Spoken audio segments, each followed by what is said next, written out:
اس کی آنکھوں میں الجھن تھی. اسے فیصلہ کرنے میں چند لمحے لگ گئے. پھر اسے ہاتھ میری جانب بڑھا دیا. میں نے اسے ہاتھ ملایا, پھر اس کے ساتھ گلے ملا. یہی وقت تھا جب میں نے اپنا کام کر دیا. میں اسے الگ ہوا اور اسے جانے کا اشارہ کیا. وہ چند لمحے الجھے ہوئے انداز میں مجھے دیکھتا رہا, پھر چل دیا. ڈیورا وہاں ویسے ہی بیٹھی رہی تھی. میں اس کی جانب بڑھا تو تانی نے اسے ایک طرف جانے کا اشارہ کیا. وہ آگے بڑھ گیا. جب وہ کافی دور چلا گیا تو ہم وہاں سے اٹھ گئے. ڈیورا وہیں بینچ پر بیٹھی رہی. مجھے پتا چل گیا تھا کہ وہ جو ڈیورا کو ساتھ لایا تھا اس میں ضرور کوئی بات ہے. تانی نے تیز سے چلتے ہوئے کہا تو میں نے پوچھا, یہ پسٹل کہاں سے آیا؟ ڈیورا کا تھا. سالی پوری تیاری سے آئی تھی. میں نے صرف ایک سوئی سے کام لیا. اب سوئے گی شام تک گہری نیند, اس نے کہا اور کہکا لگا کر ہنس دی. میں سوچنے لگا, اگر اس وقت میرے ساتھ ایک عام سی لڑکی ہوتی جس نے تربیت نہ لی ہوئی تھی تو کیا ہوتا. ہم دونوں وہاں سے نکلتے چلے گئے. نیا پیراگراف. صبح ناشتے کے بعد سے ہرپریت کنور کے کمرے میں محفل لگی ہوئی تھی. وانیتا کنور بیڈ پر لیٹی ہوئی تھی. نوتن کنور اس کے پاس بیٹھی ہوئی تھی. سندیپ کنور ایک صوفے پر نیب دراز تھی اور جسپال ایک کرسی پر بیٹھا ان سب کی باتوں کا جواب دے رہا تھا. اس وقت موضوع یہی تھا کہ وہ ہرپریت کے ساتھ کتنی محبت کرتا ہے. میں اس کا کیا جواب دوں؟ یہ سوال ہی غلط ہے, اس نے بیچارگی سے کہا. دیکھو سوال تو ہے نا, جو بھی جواب بنے وہ دو. وانیتا کنور نے ہنستے ہوئے کہا, دیکھو تم لوگوں نے جو کچھ کھانا پینا ہے میں وہ لا دیتا ہوں. اس کے علاوہ وہ جو چاہتی ہے وہ کر دیتا ہوں. لیکن اس نے کہنا چاہا تو وانیتا تیزی سے بولی, دیکھا ہرپریت, میں نے کہا تھا نا کہ یہ سوال کا جواب نہیں دے گا. اب خود ہی دیکھ لو. میری بات بالکل ٹھیک ہے کہ یہ کسی اور سے محبت کرتا ہے. وانیتا, یہ مذاق نہیں بدگمانی ہوگی, ایسا مذاق. اس نے انتہائی جذباتی انداز میں کہنا چاہا تو ہرپریت بولی, جسی سے کہنے دو, میں تو جانتی ہوں نا کہ تم مجھ سے کتنی محبت کرتے ہو. او جا, سارے سسپینس کا بیڑا غرق کر دیا ہے تو نے. میں تو وانیتا نے کہنا چاہا تو ہرپریت کور تیزی سے بولی, دیکھتی نہیں ہو جسی کا چہرہ کیسا ہو گیا ہے. چل کوئی اور بات کرتے ہیں یار, اب تو موضوع ہی ختم ہو گئے ہیں. ایک ہفتہ ہو گیا گھر میں پڑے باتیں ہی کر رہے ہیں. وانیتا نے اکتائے ہوئے انداز میں کہا, پھر چونک کر بولی, وہ انوجیت آ گیا ہے کہ نہیں؟ بتایا تو ہے کہ وہ آ گیا ہے اور اپنے کمرے میں پڑا سو رہا ہے. ہرپریت کنور نے بتایا. وہ کب جاگے گا یار؟ وہ پھر اکتائے ہوئے انداز میں بولی, آ جائے گا ابھی کچھ دیر میں, جسپال نے کہا. اچھا اسے بتا دینا کہ وہ کسی سے نہ ملے جب تک میں اسے جی بھر کے باتیں نہ کر لوں. وانیتا کنور نے کہا. وہ میں نے اسے پہلے ہی کہہ دیا تھا کہ اپنی آمد کے بارے میں ابھی نہ بتائے, اس کا فون بند ہے. اور ایک بات اور ہے, ہرپریت کنور نے کہا. پھر لمحہ بھر رک کے بولی, تیری شادی نہ کرا دوں انوجیت کے ساتھ؟ اس پر سبھی ایک دم سے ہنس دیے. تبھی وانیتا کنور بولی, بس پھر جہیز میں کیا آئے گا, یہ تم جانتی ہو. وہ اس بات پر ہنسنے لگے. ایسے میں انوجیت وہاں آ گیا جسے دیکھ کر سبھی خوش ہو گئے. وہ سب کو یوں بے تکلفانہ انداز میں بیٹھے دیکھ حیرت سے بولا, یہاں تو اتنی اچھی محفل لگی ہوئی ہے, میں بھی ہاں وہاں سوتا رہا. یہ کہتے ہوئے وہ ایک صوفے پر بیٹھ گیا. تبھی وانیتا کنور نے گہری سنجیدگی سے کہا, انوجیت یہ تو بس دل بہلانے کے بہانے ہیں, اس کے علاوہ اور کریں بھی کیا؟ تم سناؤ کیا ہو رہا ہے چنڈی گڑھ میں؟ بس حکومت بن گئی ہے اور ہم حکومت میں آ گئے ہیں. اب وزیر مشیر بننے کے لیے جوڑ توڑ عروج پر ہے. بڑی مشکل سے وہ یہ 2 دن نکال کر آیا ہوں. وہ تو ٹھیک ہے, لیکن وہ جو ہم پوچھنا چاہ رہے ہیں اس کے بارے میں بتاؤ, کیا سوچا جا رہا ہے؟ وانیتا کنور نے پوچھا. اگر تم لوگ یہ سوچو کہ کوئی پکڑ دھکڑ ہوگی اسے بھول جاؤ, ایسا کچھ نہیں ہوگا. انہیں یہ پتا چل چکا ہے کہ اگر وہ تم لوگوں کو ماریں گے تو انہیں بھی مرنا ہوگا. انوجیت نے کہا تو وانیتا نے پوچھا, کیا تمہاری بات ہوئی ہے؟ ہاں, میرے سمیت چند لوگوں کی. رتن دیپ سنگھ بھی تھے اس میٹنگ میں اور راہ والے بھی. کون کس خفیہ ایجنسی سے تعلق رکھتا تھا میں نہیں جانتا, لیکن بات ہو گئی اور انہیں باور کرا دیا ہے کہ اب انہیں. انوجیت کے اپنے لہجے میں کافی حد تک گرمی آ گئی تھی. کیا تم اس ملاقات کی روداد بتا سکتے ہو؟ اچانک جسپال نے پوچھا تو وہ بولا, کیوں نہیں. یہ کہہ کر وہ لمحہ بھر کو رکا اور پھر کہتا ہی چلا گیا, انہوں نے تم لوگوں پر الزام لگایا. میں الزام کی بات کر رہا ہوں, تصدیق نہیں, کہ اشوک مہرا, ہرنیت سنگھ وغیرہ کو تم لوگوں نے مارا ہے. इसके अलावा वो पुरानी बातें करते रहे। वो शक इसलिए कर रहे थे कि अमृतसर में तुम लोगों के होटल के बाहर तस्वीरें बन गई थीं। यही जो हमारी कमजोरी थी, उसे ही रतनदीप सिंह ने पकड़ लिया। आखिर इतना एहतमाम क्यों? मुझ पर कातलाना हमला हुआ, इसके जिम्मेदार कौन? फिर जलिंदर फार्म पर कातलाना हमला हुआ, क्या हम गद्दार हैं? बहरहाल 4-5 घंटों की तवील बहस के बाद इसका नतीजा निकल आया। कैसा नतीजा? वानीता ने पूछा। यही कि तुम लोगों ने भी ज्यादती की है। दूसरी जानब से भी हुई। तय ये पाया कि अब अगर कोई मामला हो, साबित हो तो फिर कोई कार्रवाई की जाए, वरना अब हम खामोश नहीं रहेंगे। कमीशन बन जाएंगे, फिर जो सजावार होगा उसे सजा दी जाएगी। मतलब मामला रफा दफा हो गया। जसपाल ने सुकून से कहा तो अनुजीत बोला, हाँ हो तो गया है फिलहाल, लेकिन तुम्हें पता है कि ये खुफिया एजेंसी वाले मौके के इंतजार में होते हैं। अब इन्हें सबूत इकट्ठा करना होंगे। अगर आइंदा होने वाले दिनों में कोई सबूत ना मिले तो कोई उंगली नहीं उठा सकता और ना ही कोई गिरफ्तारी होगी। अब हमें क्या करना होगा? वानीता कुंवर ने पूछा। कुछ अरसा इंतजार। तुम लोग जहां रहो, बलदेव सिंह और उसके साथी अपने अपने घरों में जाएं। कुछ अरसे तक उनसे राब्ता बिल्कुल ना रहे और वो भी मोहतात रहे कि इनकी निगरानी बहरहाल होगी। हाँ ये तो है, वो सर हिलाती हुई बोली। फिर चंद लम्हों के लिए इनमें खामोशी छा गई। तभी अनुजीत सिंह ने कहा, मेंबर बनने के बाद पहली दफा ओगी पिंड आया हूं। मेरे ये 2 दिन तुम लोगों से मिलने मिलाने में गुजर जाएंगे। अब शायद मैं आपको वक्त ना दे सकूं। हाँ ऐसा होता है। मैं बहरहाल आज ही अमृतसर वापस चली जाऊंगी। मेरे साथ नूतन कुंवर भी जाएगी। वानीता कुंवर ने सोचते हुए कहा। यूं वो मुस्लिम बातों में खो गए कि आइंदा इन्हें क्या करना होगा। नया पैराग्राफ। लंदन की वो सुबह कोहर में लिपटी हुई थी। कब बारिश आ जाए इसके बारे में कुछ नहीं कहा जा सकता था। मौसमी हालात बताने वालों ने बारिश की पेशगोई की थी। इस वक्त मैं और जुनेर लंदन के इलाके में पहुंच गए थे। ये लंदन का पुराना इलाका था। मुझे पता था कि वो गॉडफादर इसी इलाके में मौजूद है। किस घर में है इसके बारे में भी जानता था। असल में जब हम लाहौर से निकलने लगे थे तो ये तय था कि लंदन और उसके इलाके में मेरे लिए अजनबी है। जमीनी हकायक के बारे में जानना आधी जंग जीत जाने के मुतरादिफ होता है। अरविंद सिंह ने चलते वक्त मुझे एक ऐसी डिवाइस दी थी जो देखने में जरा सी थी, लेकिन उसे किसी भी इंसानी जिस्म से चिपका दिया जाए तो यूं दिखाई देता था जैसे तिल हो। एक बार चिपक जाने के बाद वो उतरती नहीं थी। उसने मेरे, जुनेद और महविश के वो लगा दी ताकि हम कहीं आगे पीछे हो भी जाएं तो गुम नहीं हो सकते थे। हालात के बारे में तो पता नहीं था और हम ऐसे किसी दुश्मन की तलाश में निकले थे जिसके बारे में पता ही नहीं था। हमारे पास सिर्फ एक फोन नंबर था। मैंने वो डिवाइस ड्योरा के साथ भी लगा दी थी। उसके बारे में पता चलता रहा था कि वो कहाँ है। वो मेरे लिए बहुत बड़ा जरिया बन गई थी। मुझे तो ये गुमान भी नहीं था कि वो अचानक खुद मेरे सामने आ जाएगा। ये उसकी खुद इत्मादी की इंतहा थी। मैं चाहता तो उसी वक्त बहुत कुछ कर सकता था, लेकिन अभी मैं पूरी तरह कंफर्म नहीं था।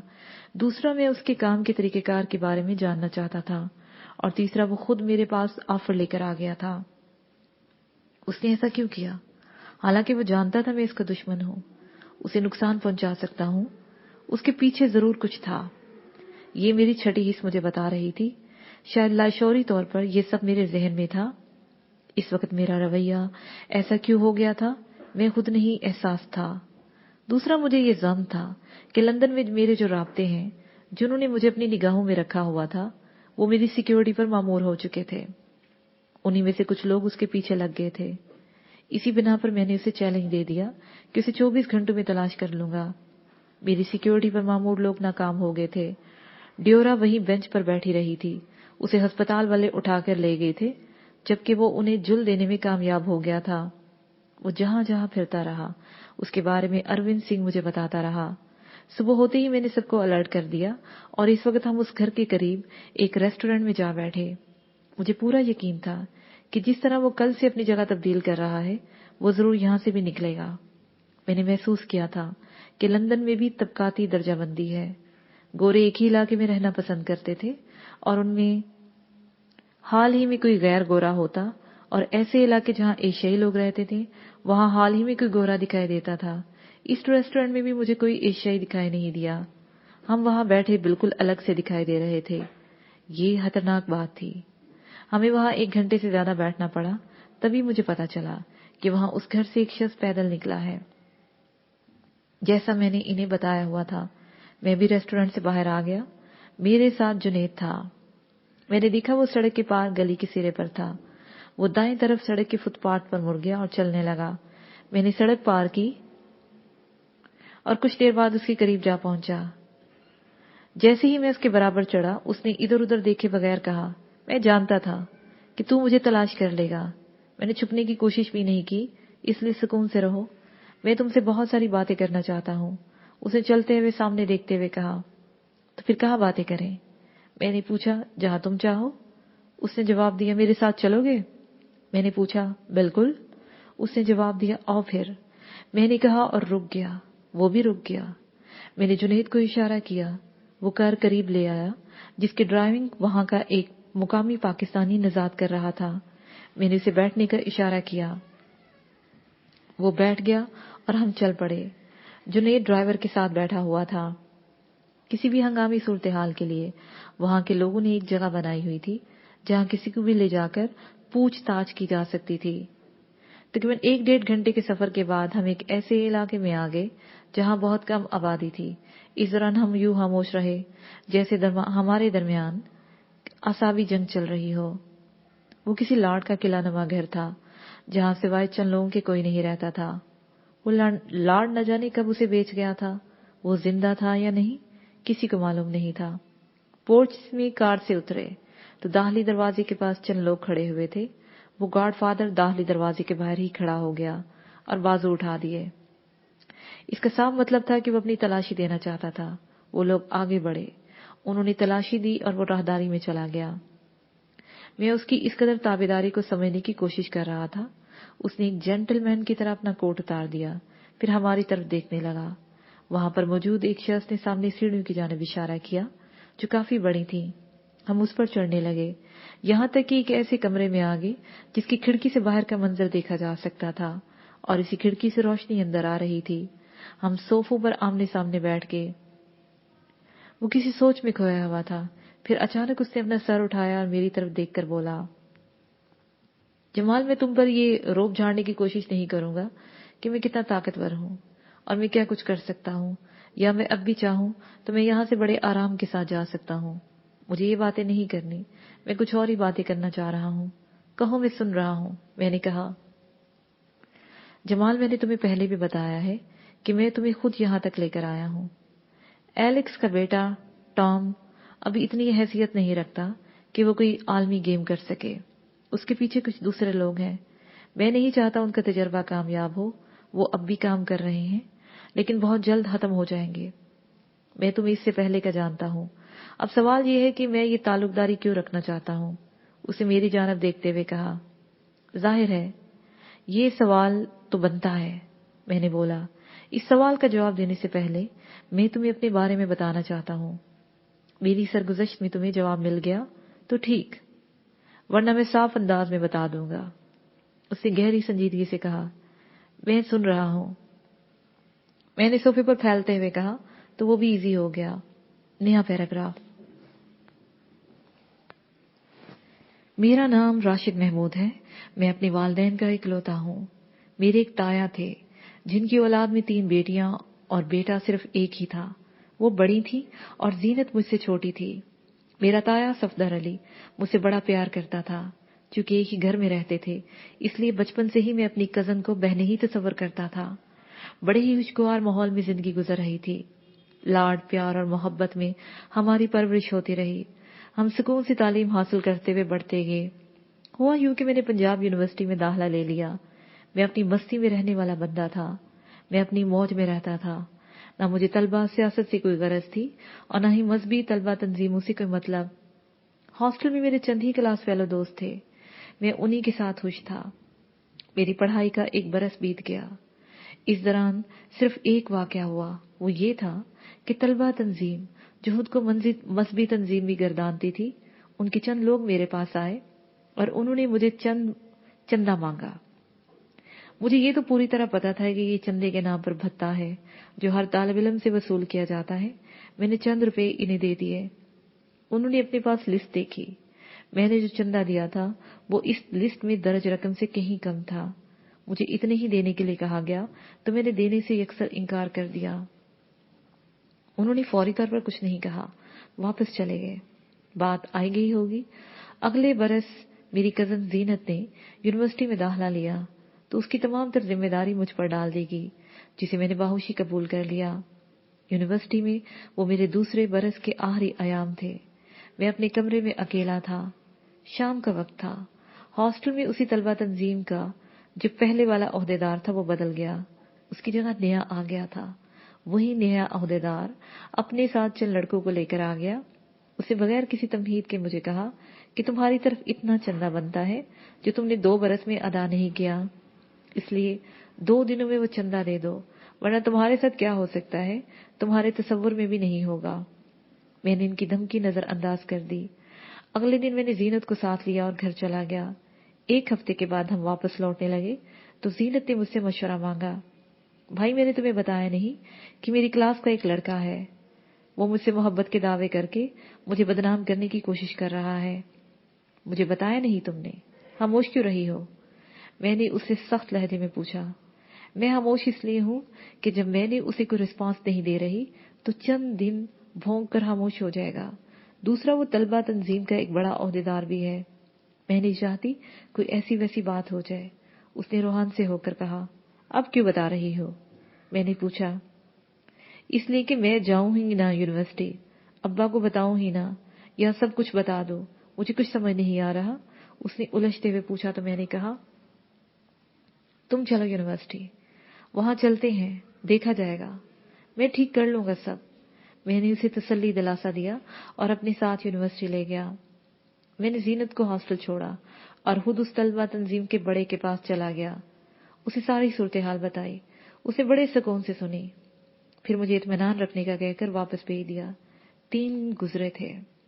उस सुबह जीनत ने मुझे फोन करके बताया कि उसे कुछ चीजों की जरूरत है, वो ला दो। मैं मार्केट गया और चीजें ले आया। उसकी क्लास 10:30 बजे के करीब थी। उसे 10 बजे हॉस्टल से निकलना था। मैं कुछ मिनट पहले उसके हॉस्टल पर जा पहुंचा। वो हॉस्टल से निकली तो मैं उसके लिए लाई हुई चीजें उसे दे दी। उस वक्त जब वो चीजें उसे दे रहा था, उसी वक्त उस तलदा तंजीम के काफी सारे गुंडे वहां आदम के। उनके साथ लड़कियां भी थीं। उन्होंने पूछा नहीं और ना कोई बात की, यकलख्त मुझे मारना शुरू कर दिया। साथ ही उनके मुंह से ये निकल रहा था कि फहाशी फैला रहे हो, डेट लगा रहे हो, बताते हैं तुम्हें, तुम दोनों को हीर रांझा। उन्होंने जीनत को कुछ नहीं कहा। उनके साथ आई हुई लड़कियां उसे हॉस्टल में धकेल कर ले गईं। उन्होंने मुझे यहां तक के मारा कि मैं अदमुआ हो गया। बात यहां तक रहती तो ठीक था, लेकिन उसके बाद जो उन्होंने मुझ पर जो जुल्म किया, उसने मेरी जिंदगी बदल दी। उन्होंने एक गधे का बंदोबस्त पहले से किया हुआ था। उन्होंने मुझे इस पर बैठाया। एक तार में पुराने जूते पिरोए हुए थे, वो मेरे गले में डाल दिए। मोटरसाइकिल के साइलेंसर से कालक ली और मेरे मुंह पर लगा दी। हॉस्टल की तरफ जो सड़क थी उस पर मुझे डाल दिया। वो लम्हा ऐसा था कि मैं मौत की दुआ मांग रहा था, लेकिन मुझे मौत नहीं आ रही थी। कुछ देर बाद मैंने अपनी जिंदगी को खत्म करने का फैसला कर लिया। मैं उस वक्त मर गया था। मुझे नहीं होश था कि मेरे इर्द गिर्द क्या हो रहा है। बस ये आवाज मेरे दिमाग को फाड़ देती थी कि जब लोग मुझसे पूछते थे कि इसे गधे पर क्यों बैठाया है, तो जवाब देते कि ये लड़कियों को छेड़ता है। वो मेरे लिए मरने का मकाम था। मेरा वजूद तो जिंदा था, लेकिन मैं मर गया था। नहर के पुल पर उन्होंने मुझे छोड़ दिया। मैं गधे पर ही था कि वो गधा मुझे नशीब की जानब ले गया। मुझे नहीं मालूम कि मैं वहां कैसे गिरा हूं। मैं बेहोश था। ये कुछ देर की बेहोशी थी। मेरी आंख खुली तो मैं वहीं नहर किनारे पड़ा था और लोग मेरे इर्द गिर्द थे। उस वक्त मेरे जहन में सिर्फ एक यही फैसला था कि मुझे मर जाना चाहिए। इस जिंदगी से अब मौत बेहतर है। मैं उठा और सड़क की जानिब बढ़ा। वहां ट्रैफिक रवां थी। मैंने छलांग लगाई और एक कार के सामने आ गया। मुझे ब्रेक लगने की तेज आवाजें सुनाई दी। उसके बाद दर्द की एक तेज लहर मेरे अंदर सरायत कर गई और मुझे होश नहीं रहा। मैंने खुद को कंफर्म कर दिया कि मैं मर गया हूं। मेरी आंख खुली तो मैं बेड पर था। काफी सारी पट्टियां मुझे बांधी गई थी। मैं हरकत नहीं कर सकता था। मैंने बोलना चाहा तो नहीं बोल सका। बिलाशुबा मैंने कोई ऐसी हरकत की होगी कि एकदम से कई लोग आ गए। उनमें डॉक्टर्स भी थे। वो मुझे देखने लगे। یہ مجھے بعد میں پتا چلا کہ میں وہاں صرف 1 دن اور 1 رات رہا ہوں۔ اگلے ہی دن میں ایک بنگلے پر تھا جہاں میرا باقاعدہ علاج ہونے لگا۔ وہ سکندر خان کا بنگلہ تھا۔ میں جس کار سے ٹکرایا تھا وہ نہ جانے کون تھا، لیکن اس وقت یہی سکندر خان مجھے وہاں سے اٹھا کر ہسپتال لایا تھا۔ کیوں لائے مجھے؟ مرنے دیا ہوتا، میرا اس سے پہلا سوال یہی تھا۔ جس وقت تم گدھے پر تھے تو میں تمہارے قریب سے اپنی کار پر گزرا تھا۔ میں اس وقت کار بیک نہیں کر سکا، میں اوپر سے گھوم کر آیا تو تم سڑک پر خون میں لت پت تھے۔ مجھے اس وقت تمہاری بے گناہی کا یقین ہو گیا تھا، لہٰذا میں نے تمہیں اٹھایا اور تمہاری دیکھ بھال کی۔ اسے بڑے عام سے انداز میں کہا، آپ کی ہمدردی نے، میں نے کہنا چاہا تو مجھے ٹوکتے ہوئے بولا، بالکل نہیں، مجھے تم سے کوئی ہمدردی نہیں ہے، میں ایک ذرہ برابر بھی نہیں۔ میرا وجدان تھا کہ تمہارے ساتھ ظلم ہو رہا ہے، وہی ہوا۔ میں نے جب تصدیق کی تو مجھے ساری بات پتہ چل گئی ہے۔ وہ چند لوگ کون تھے جو ہاسٹل گئے، کہاں اور کیسے پلان بنا، ہاسٹل میں کس لڑکی نے انہیں بتایا کہ تم وہاں آنے والے ہو، سب مجھے پتہ چل گیا ہے۔ اس نے پھر اسی عام سے لہجے میں جواب دیا، مگر مجھے یہ زندگی نہیں چاہیے، میں مرنا چاہتا ہوں، اب میں اس ظالم معاشرے میں نہیں جی سکتا۔ میں نے احتجاجی لہجے میں کہا تو مسکراتے ہوئے بولا، یہاں سے جانے کے بعد مر جانا، لیکن اگر تم ان لوگوں سے انتقام لے کر مرنا چاہو تو میں تمہاری ہر طرح سے مدد کروں گا۔ اس نے سکون سے کہا، کیا تمہاری بھی ان سے دشمنی ہے؟ میں نے پوچھا تو ایک دم سے ہنس دیا، پھر بولا، میری نہ کسی سے دشمنی ہے نہ دوستی، میرے اپنے کام ہیں، میرے ساتھ کام کرو، اس کے عوض میں تمہیں ہر طرح کی مدد دوں گا۔ یہ ظاہر ہے کہ میرے سارے دندے کالے ہیں، ایک بھی ایسا نہیں ہے جو میں معاشرے کے سامنے فخر سے بتا سکوں۔ صاف کہوں تو بات یہ ہے، تم میرے اچھے ساتھی بن سکتے ہو، میرے ساتھ جڑ جاؤ گے تو طاقت، دولت اور حکومت تمہارے قدموں کے نیچے ہوگی، اور اگر بنا انتقام لیے مرنا چاہتے ہو تو کل ہی چلے جانا، میں نہیں روکوں گا، یہاں سے جاتے ہی مر جانا یا کہیں ڈوب جانا۔ سکندر خان نے حتمی انداز میں کہا اور میرے پاس سے اٹھ کر چلا گیا۔ میرے ذہن میں صرف انتقام تھا۔ میری اب تک کی تحقیق ہے کہ گنڈا ہو یا جرائم پیشہ، وہ حوصلے والا تو ہوتا ہے لیکن دل والا نہیں، اندر سے وہ بزدل ہوتا ہے، وہ کمزور پر ہاتھ اٹھاتا ہے لیکن طاقتور کے آگے فوراً جھک جاتا ہے۔ مثال کے طور پر جیسے ایک شرابی اپنے دوستوں میں یا کمزور لوگوں میں بڑی بڑھ کے مارے گا، غل کپاڑا کرے گا، لیکن پولیس کے ادنا سے اہلکار کو دیکھ کر خاموش ہو جائے گا۔ مجھے بالکل تندرست ہونے میں 1 ماہ لگ گیا۔ میں نے سکندر خان کو بتا دیا کہ میں اپنے گھر والوں کے لیے مر چکا ہوں، اب جو کہو میں وہی کرنے کو تیار ہوں۔ ہاں، تمہیں تھوڑا سا کچھ کرنا ہوگا، اس کے بعد تمہیں کچھ بھی نہیں کرنا ہوگا سوائے اس کے کہ تم طاقتور بنو۔ وہ جو تھوڑا سا ہے وہ کیا کرنا ہوگا؟ میں نے کہا، جن لوگوں نے تمہیں ہاسٹل کے باہر مارا ہے انہیں قتل کرنا ہے، بس ذرا سا کام ہے۔ اس نے ہنستے ہوئے کہا، یہ ذرا سا کام؟ میں نے کہنا چاہا تو وہ ہنستے ہوئے بولا، تمہیں بس گولی چلانی ہے، باقی سب کام ہو جائے گا، اب جاؤ۔ اس نے کہا اور میں اپنے کمرے میں آ گیا۔ اسی رات 10 بجے کے بعد کا وقت ہوگا، مجھے بلایا گیا۔ میں ایک جیپ میں بیٹھا اور ان کے ساتھ چل دیا۔ وہ ایک باغ تھا، لیچی اور امرود کے پودے تھے وہاں۔ باغ کے باہر جیپ روک کر جب ہم اندر گئے تو وہ چند لڑکے بندھے ہوئے پڑے تھے۔ مجھے دیکھتے ہی سمجھ گئے کہ ان کے ساتھ کیا ہونے والا ہے۔ میں نے پہلی بار پسٹل چلایا، نہ جانے کیسے اور کہاں گولیاں پڑی، لیکن میں نے ہی ان سب کو مارا۔ اس رات جب میں واپس سکندر خان کے پاس آیا تو وہ میری طرف دیکھ کر ہنستے ہوئے بولا، میں تمہیں ایک ایسی جگہ بھجوا رہا ہوں جو دنیا سے الگ ہے لیکن دنیا سے جڑی ہوئی ہے، وہاں 2 برس رہو، ہر طرح کا اسلحہ چلانا سیکھو، پھر واپس آؤ۔ اس دوران اگر میں مر بھی گیا تو کچھ لوگ ہیں جو تمہیں سنبھال لیں گے، جاؤ عیش کرو۔ میں چلا گیا۔ وہ پاکستان ہی کا ایک علاقہ تھا۔ وہاں میں دیکھ کر حیران رہ گیا کہ جدید ترین اسلحہ وہاں موجود ہے۔ ایک طرح سے وہاں پوری فوجی تربیت دے رہے تھے، لیکن اس کے ساتھ ساتھ کتابوں اور جدید ریسرچ مہیا کی جاتی تھی۔ روزانہ اخبار وہاں پہنچتا تھا۔ 2 برس گزر جانے کے بعد میں لاہور واپس آ گیا۔ ان دنوں انٹرنیٹ نیا نیا آیا تھا۔ مجھے رہنے کو ایک جگہ دے دی گئی جہاں میں سوائے کھانے پینے، ورزش کرنے، سونے اور نیٹ پر نئی نئی تحقیق کرنے کے اور کچھ نہیں کرتا تھا۔ 1 बरस में यहाँ रहा, मेरे राब्ते बढ़ने लगे। उन्हीं दिनों मुझे पता चला कि सिकंदर हाँ क्या चीज है। वो मनी लॉन्ड्रिंग का बादशाह था। सुई से लेकर जहाज तक जो भी शय बिकने वाली होती थी उसका ताजर था। उसकी सबसे बड़ी आमदनी का जरिया जुआ था। उसे ज़हनी तौर पर शार्प लोग चाहिए थे। उसका नेटवर्क बढ़ता गया, यहाँ तक कि वो वहां तक रसाई ले जा चुका था जहां मेरी सोच भी नहीं जा सकती थी। लेकिन मैं इस दुनिया से मुतारिफ हो गया।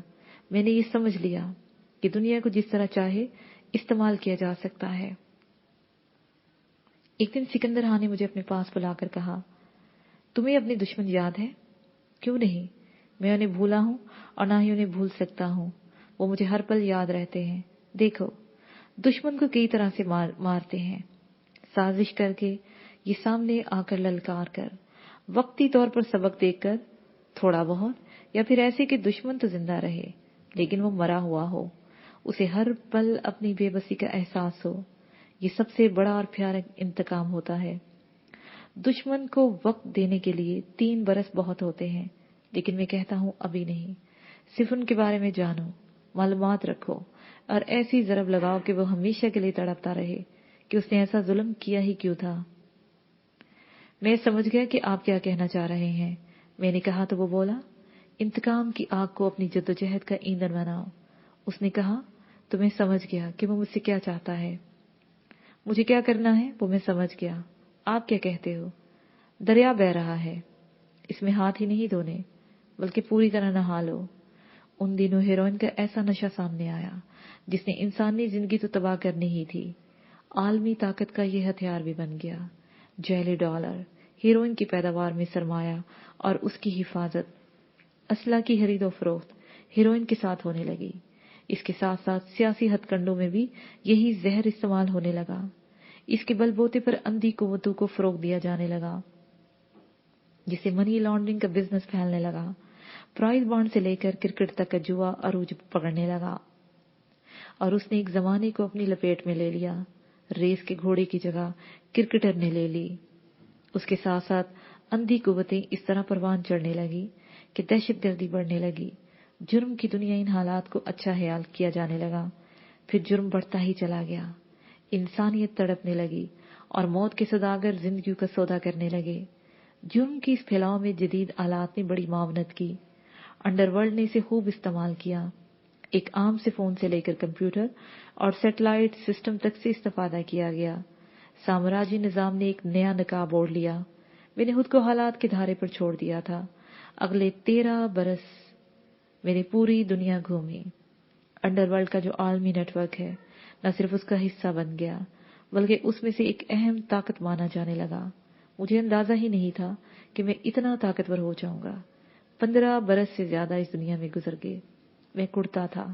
जुल्म के इस निजाम ने बेगुनाहों के लिए ये जमीन तंग कर दी हुई है। बड़े बड़े मुकद्दस लोग अंदर से किस कदर घिनौने होंगे, इसका तसव्वुर भी नहीं किया जा सकता। मैंने एक बात समझ ली कि हर बंदा बिकाऊ है, ना बिकने वाले चंद हैं।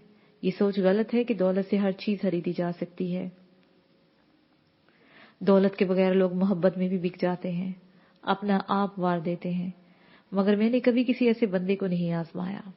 मैंने हमेशा उन्हीं लोगों पर सरमायाकारी की जो अंदर से गलीज हो, पैसे के लिए अपनी गैरत तक बेच दें।